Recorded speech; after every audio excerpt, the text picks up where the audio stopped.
De retour sur l'île de Cozumel, au large de la presqu'île du Yucatan au Mexique. Et Javier Gomez, le champion du monde, a décidé de participer à l'épreuve, de conclure sa saison ici dans ce décor paradisiaque. Mais avant toute chose, il va revenir pour notre plus grand plaisir sur cette fin de course disputée à Londres et ce mano à mano en compagnie de Jonathan Brandley, ce sprint qu'ils nous ont offert. Et Javier insiste un tout petit peu sur le fait qu'il a dû jauger tout au long des 10 km à pied, je dirais l'attitude ou du moins l'initiative possible que aurait pu prendre Jonathan Brandley, et qu'il a, après moult hésitations, attendu le dernier moment et peut-être profité du fait que Jonathan Brandley n'avait pas évalué à sa juste mesure la force du vent. Il s'était calé dans ses pieds en quelque sorte et profité en l'occurrence de cette protection pour justement patienter et porter les stockades dans les derniers mètres. Oui, on se souvient des conditions météo qui étaient un petit peu délicates. Et c'est vrai que courir à l'abri, c'est pas aussi efficace évidemment qu'en vélo, mais c'est toujours utile. Jonathan avait néanmoins été très intelligent en prenant la corde, puisque ce virage, c'est une petite chicane juste avant la ligne droite, voilà, qu'on voit ici. Et il avait mis Gomez vraiment dans la bordure, comme on pourrait dire en vélo, mais ça n'a pas été suffisant. Et là je pense que c'est plus les qualités intrinsèques que quoi que ce soit d'autre dans les 50 derniers mètres. Et regardez, voilà, on voit le moment où Jonathan se crispe et où il rompt l'allure et il ne peut pas aller plus vite, il ne peut pas aller plus haut, alors que Gomez a encore un petit chouïa de réserve. Une saison qui s'est jouée, je dirais presque sur 10 mètres. L'instant où Jonathan Brandley est en rupture, on peut le voir puis comme ça. Javier Gomez effectivement capable d'aller un tout petit peu plus loin. Non, c'est pas tout à fait ça malgré tout, c'est une saison pleine. Il y a eu toute une saison avec des victoires. Dans un premier temps où ils ne se sont pas rencontrés, Gomez gagne. Ensuite Jonathan Brandley, Alistair revient, il gagne aussi. Donc ça égalise un tout petit peu tout. Mais c'est vrai que cette fin de saison a été exceptionnelle, puisque le résultat de cette course à Londres déterminait le résultat général. Et c'est ça qui est très très intéressant. Et c'est dire la densité et la proximité du niveau de ces trois-là. Et ça nous promet des saisons à venir d'autant plus intéressantes que ces gars-là vont continuer à progresser. Et Javier nous l'a prouvé cette année, puisqu'il a rehaussé son niveau à pied, en tout cas sur la deuxième partie de saison, le petit chouïa qu'il fallait pour aller chercher ce titre. Alors Gomez est là, c'est sûr, Polianski est là, Itu, Sergio Sarmiento il est chez lui aussi, il avait remporté l'étape de Cancun en 2012, il sera présent aussi Crisento Grajales. Quelques Français aussi. Stéphane Justus, qui avait pourtant bien commencé la saison, puis ensuite qui a enchaîné avec des petits pépins de santé. Et donc qui a été un peu plus discret. Une saison qui est vraiment en demi-teinte. Alors pour ce qui concerne la présence des athlètes français, nous avons Aurélien Lescure et puis Dorian Collins. Voilà, champion du monde junior. Absolument. Lescure, on en parlera un peu plus tard, c'est son retour au plan international. Alors qu'est-ce qu'il nous dit Stéphane Justus? D'habitude il est plus à l'aise sur courte distance ou sur distance olympique. Là sur format sprint il va falloir qu'il s'arrache un tout petit peu en substance. Mais bon, et que voilà, vu son état de forme, ça lui convient beaucoup mieux qu'un distance olympique. 72 au départ pour profiter. Là, le départ on laisse le temps aux compétiteurs de profiter de la clarté de l'eau, de la beauté du décor. Cette image exceptionnelle. Et on voit bien, c'est sûr qu'on ne peut pas le faire sur toutes les courses. Je pense que plongeant dans la serpentine à Londres, c'est peut-être un tout petit peu plus compliqué. Bon allez, ne soyons pas moqueurs, c'est comme ça qu'ils en profitent. Donc je le disais, 72 au départ de cette 8e étape de la saison de Coupe du Monde. Il en restera 2 à disputer, celle de Tanguy et celle de Guatapé, back to Mexique pour la dernière étape de la saison. Sur l'autre côte. Et c'est vrai qu'ils ont une double exposition intéressante, Pacifique-Atlantique.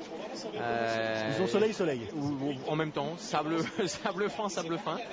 Et Javier Gomez qui vraiment rentabilise et profite. Nous sommes sur une année post-olympique. Il a été glané ce titre mondial à Londres. Ensuite il a enchaîné sur Pékin, donc il a fait Londres-Pékin. Sans doute un petit passage par l'Espagne, et hop, on repart au Mexique. Donc adepte du décalage horaire, mais en tout cas il profite de son titre pour prendre du plaisir sur les courses.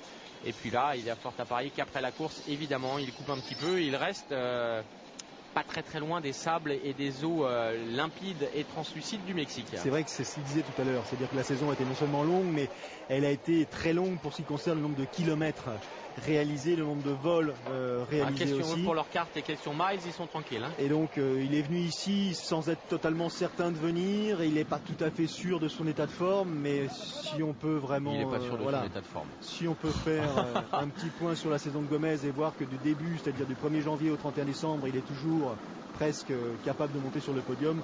Il n'y a pas de quoi non plus ici avoir peur pour l'Espagnol. Le voici l'Espagnol là au premier plan. Course début octobre. Londres, c'était 3 semaines avant. Son état de forme n'a pas pu disparaître complètement. Même avec près de 3 tapas. Oui, je pense que normalement il devrait y arriver. Même.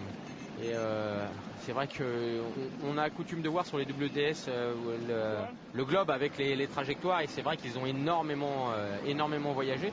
D'ailleurs, il paraît qu'il a pris départ chez Iberia, notre ami Gomez, tellement il a de miles accumulés. Mais c'est le lot du triathlète et du sportif de haut niveau qui fait ce type de sport, de voyager beaucoup. Alors, il faut savoir le gérer aussi. Hein. Oui. Faut savoir le gérer. Alors Ça peut paraître sympa, mais ça peut être plus compliqué. Devant, c'est l'Américain, Zaferes. On a un retour aussi. Il y a Jarrod Shoemaker qui est dans le coin, qu'on n'a pas vu depuis un petit moment. On a vu sa sœur à Pékin, mais lui, ça fait un petit moment qu'on ne l'a pas vu. Alors derrière, ça brasse un petit peu. On essaie de trouver c'est Justus qui a perdu sa son place et de regarder un petit peu où ça se passe. Belles images, c'est magnifique. Tommy Zaferes, c'est marqué sur le maillot, vous pouvez le lire. L'Américain devant normalement le Brésilien Marcus Vinicius Fernandez. Et puis derrière Vinicius. D'accord. Un Sud-Africain, facile à reconnaître, un autre Brésilien. Et Colucci est là. On a aperçu Gomez. Colucci est toujours là. Colucci est toujours là. Javier Gomez et sa combi rouge, facile à repérer aussi. Je pense que c'est l'athlète au monde qui a, au cours de ces 10 dernières années, participé à le plus de courses, je suis pas sûr, mais le plus de distances différentes. C'est-à-dire qu'il navigue du format sprint comme aujourd'hui à l'Ironman, et avec souvent énormément de succès. En parlant d'Ironman, il y a justement l'Ironman disputé sur cette île de Cozumel. Vous avez vu comment c'est beau, hein, ces enchaînements. Il est au mois de novembre, si je ne m'abuse. Oh, ça doit être désagréable aussi là-bas, c'est terrible. Javier Gomez, le voici. Alors, les temps, c'est pas tout, est là aussi. Qu'est-ce qu'il fait, Javier Gomez, à la sortie de l'eau? Il fait 9,03 et les premiers, pour ce qui concerne Tommy Zaferes, il fait 8,52, donc il y a 10 secondes. Oui, 10 secondes, ça signifie que Gomez joue sur son état de forme de Londres, qu'il n'a pas dû nager énormément. Normalement, avec Polianski, ils sont capables de mettre la pression, de sortir un petit peu devant. Il a juste assuré le strict minimum pour être dans le groupe de tête. Grosse densité. Ouais, là il y a du monde. Là. Très, on a vu très passer grosse densité. Fernandez Zaferes, mais derrière il y a un vrai peloton. Français, où sont-ils? Alors, on va essayer de les repérer. On a aperçu des maillots bleus là-bas. Là, c'est celui de Polianski. Là, il n'y en a pas un. Non, c'est un Russe. Ils sont dans le groupe juste là. Il m'a semblé les voir. Qu'est-ce qu'ils ont fait à la sortie au loin là-bas? En voilà un. Dorian. Il va falloir tout de suite rouler pour recoller. Le groupe n'est pas très très loin, c'est quasiment une file indienne. Aurélien est sorti en 9,27 de l'eau, c'est-à-dire aller à 35 secondes, 38 secondes des premiers. Et 25 secondes de Gomez. Donc il faut tout de suite recoller. Le format est court, 20 km en vélo. En fonction de... Ça n'a pas l'air de s'organiser phénoménalement devant. Donc les Français doivent pouvoir recoller. Alors Stéphane Justus a priori derrière Fernandez qui fait le... Alors vous parliez de position sur le vélo, oui. Mais là notre ami brésilien, on a l'impression que son vélo est un vélo trop petit pour lui. Oui. Donc là ça s'est regroupé. Ça c'est du groupe. Alors, deuxième peloton à une douzaine de secondes. Recolle tout de suite. Où est-ce qu'ils sont les Français? Ils sont là a priori. Oui, Aurélien est là. Voilà, il va sans doute recoller. On sait qu'il a un niveau à pied qui est très très intéressant. On l'a vu sur certaines courses. On l'a vu courir quasiment au niveau de Laurent Vidal. Donc c'est quand même une référence sur les WTS. Lui qui a été vice-champion de France en 2011.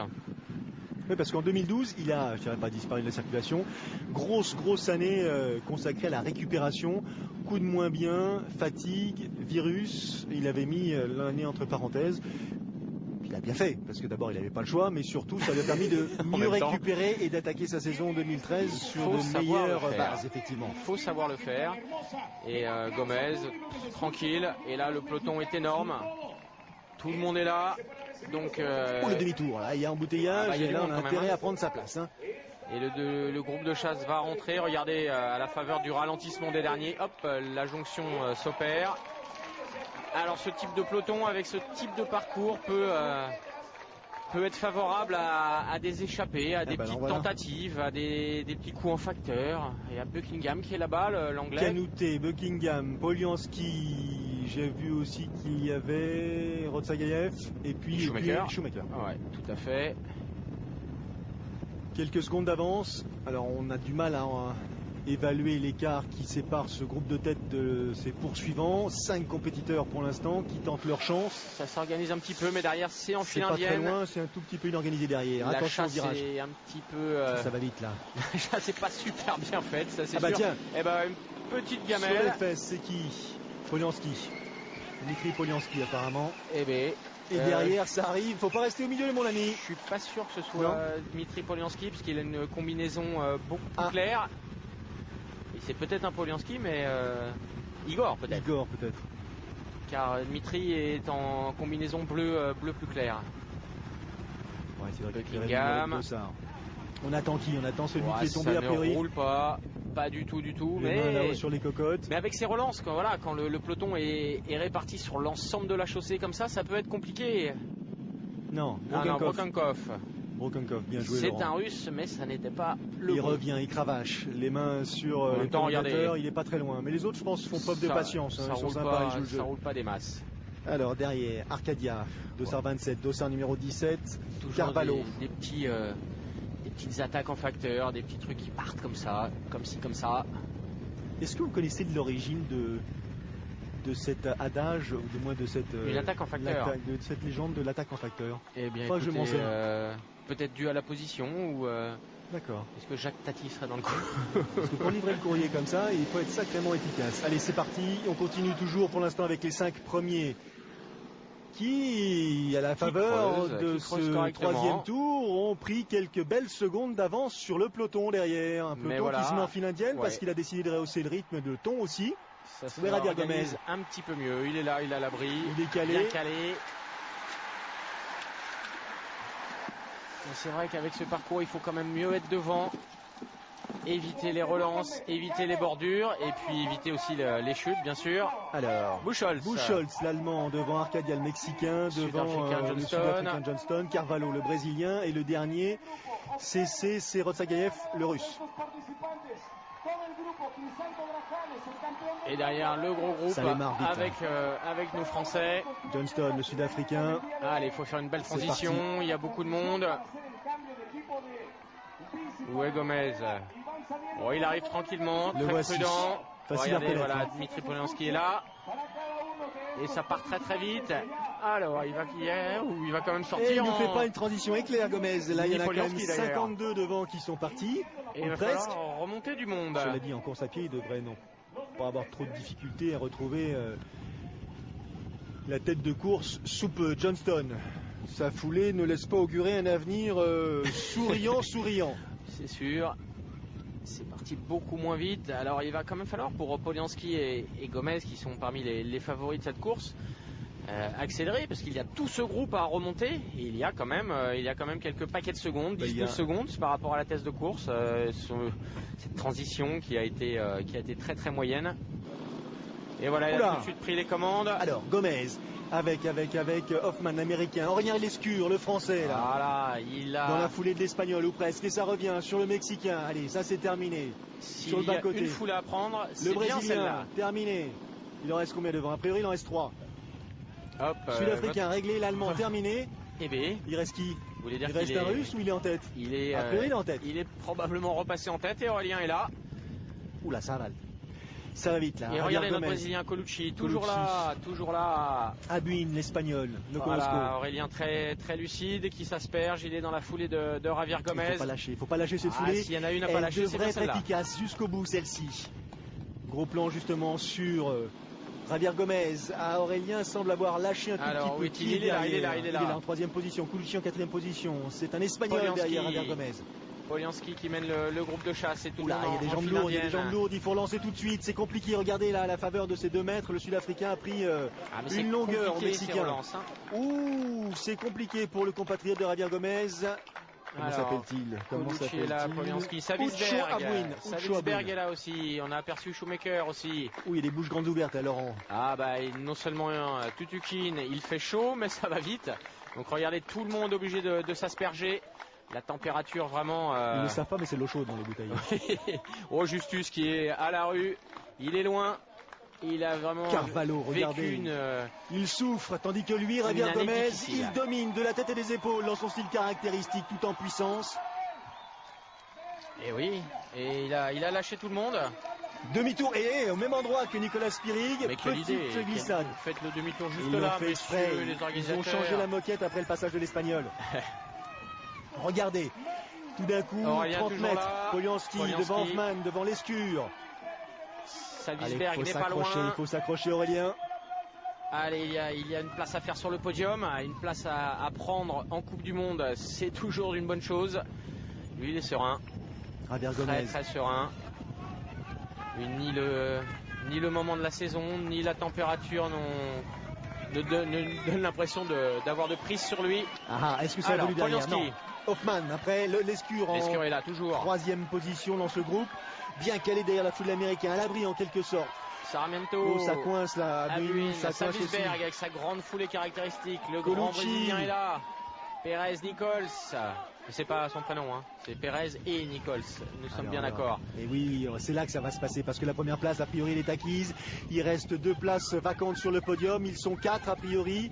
Shoemaker a remplacé Hoffman, Polianski, C'est du beau Lescure. monde, hein. Ah oui, ça arrive. Aurélien est avec du beau monde. Il est en très bonne position pour Il est s'étalonner. très concentré. Attention au demi-tour, attention. Ça use La ses relance tout de relances. suite. Il mesure l'écart qu'il sépare. Maintenant, il va contrôler. Ça y est. Aucune raison de finir au Ils ne sont plus taquet. que 3. Le Mexicain a lâché prise. Javier Gomez, direction la ligne d'arrivée en vainqueur a priori. Ça ne fait que très peu de doute quand il est calé sur cette allure. En plus, ces demi-tours lui permettent de savoir qui est derrière et qui fait quoi. Ah, Aurélien qui... On le sent pas mal là, Aurélien. Il est venu se mettre presque à la hauteur de Polianski, Ouais. l'air de rien. C'est ça, il essaie. On a eu tout en l'impression montrant qu'il était trop tôt de faire l'effort. On a eu l'impression qu'il pouvait passer, qu'il s'est retenu un petit peu. La première place est là-bas, donc il faut jouer la deuxième. Savisberg, donc on a un homme en tête, ça c'est réglé, et 2 trios. Allez, allez. Ça y est, Javier Gomez en termine. Derrière, ils ont réussi à maintenir l'écart. On a Oui, mais ça l'impression que sprint, ça là-bas. sprint derrière. Oui, oui, ça revient.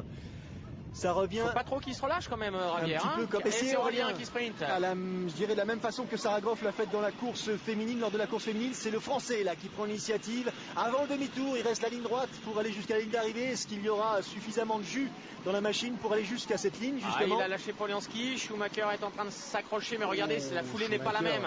Il plante les clous, Schumacher. Ouais, la Aurélien, foulée il est beaucoup plus fluide. Exactement, sa foulée est beaucoup plus dynamique. Mais il Et regardez, s'accroche. ça se rapproche, Ouais, il se il rapproche s'accroche. de Javier.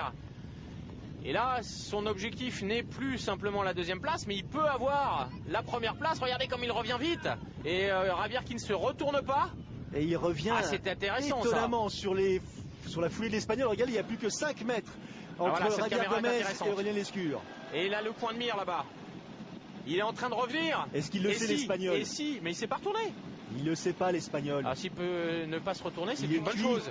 Il va Et nous ouais. faire le coup du sprint? Bah, écoutez, Ça y est. regardez, Aurélien est revenu, il Ça a y vu. est. Ah, Bah tiens. oui, il le Mais savait pas, je pense. Qui êtes-vous, jeune homme? Et Aurélien passe. Alors là, ce serait un coup de tonnerre phénoménal. Allez, Aurélien. Et il est malin, ce s'il Gomez. peut accrocher Javier Gomez à son palmarès, ça peut être une bonne chose. Étonnante position, étonnant finish. Aurélien Lescure pour son retour, je dirais, au plan international cette saison. Après quelques perfs, malgré tout. Il a pris une 8e place en Coupe d'Afrique à l'Araché cette année. Mais bon, rien à voir avec cette position ici lors de cette 8e étape de Coupe du Monde. À Cozumel. C'est pas Schumacher qui va revenir avec cette foulée-là. Vous avez une 8e place à l'Araché, moi j'avais une 3e. Troisième. Sur mes fiches. C'est troisième, j'ai vous avez une raison. 3e place, oui. Oh, mille excuses.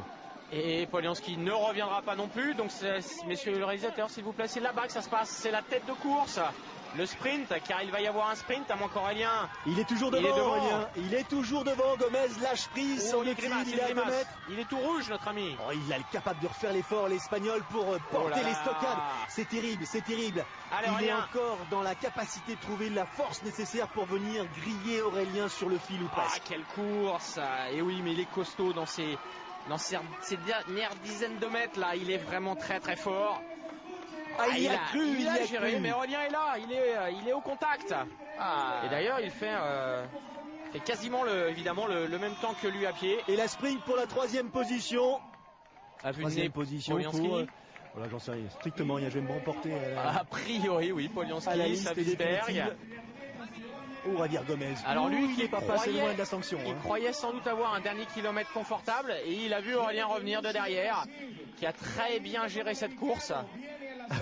Il fait chaud, les gars. Polianski, Carpet. Ouais, Shoemaker avec l'eau fraîche, bien essayé. Les serviettes humides. Et oui, il faut se mettre à l'ombre. Oula, même Gomez, il a pris un baisser bon coup de la température. Mais vous savez, sur les sports d'endurance, la thermorégulation est un des facteurs limitants. Et quand il fait très chaud dehors, eh bien c'est compliqué à gérer. Ça fait chauffer le moteur. En tout cas, quelle course du Français. Incroyable. Ça laisse augurer de belles choses. Hein. Oui, Javier Gomez qui insiste sur les conditions difficiles. J'étais cuit. À 1 kilomètre de l'arrivée, j'en pouvais plus. Il a fallu vraiment que je me dépouille, allez, on va le dire comme ça, que mes dépouillots. Et puis 2e position pour Aurélien Lescure qui a le sourire, mais qui n'a pas tout à fait non plus la même saison, donc pas tout à fait les mêmes efforts additionnés. Non, mais une course, ça reste une course. Mais il est content de cette 2e place derrière le numéro mondial. C'est certain.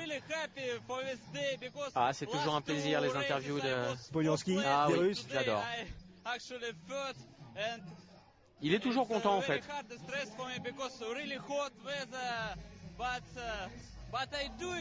Et oui, voilà. Il l'a fait. La saison était longue, cette course était compliquée, mais il l'a fait. C'était sa dernière course, comme beaucoup, on le disait tout à l'heure. Hey, regardez, lui, il part en vacances à Cancun. Exactement. Le classement, les écarts, et encore une fois la 2e place d'Aurélien Lescure à 2 petites secondes. Mais quand on a suivi la course comme vous l'avez fait, on s'est aperçu qu'il s'en est fallu vraiment de très très peu. Javier Gomez a vraiment, encore une fois, impressionné par... il sait gérer ses courses, il n'est pas numéro 1 mondial pour rien. Mais en tout cas, pour Aurélien, eh bien voilà, savoir digérer cette course, l'analyser correctement, bien sûr. Javier est un peu sur la fin de saison et tout, mais il a été capable d'aller le titiller, c'est une bonne chose. Et donc le but du jeu, eh bien, c'est d'enquiller cet hiver pour la saison 2014. Et la Coupe du Monde n'est toujours pas terminée, il reste encore 2 rendez-vous, Tanguy Yang et Guatapé, que bien sûr, vous verrez sur notre antenne. Dorian Coninx n'a pas fini la course. Champagne pour tout le monde, chaud, c'est le moyen. Allez, à très vite. À la vôtre.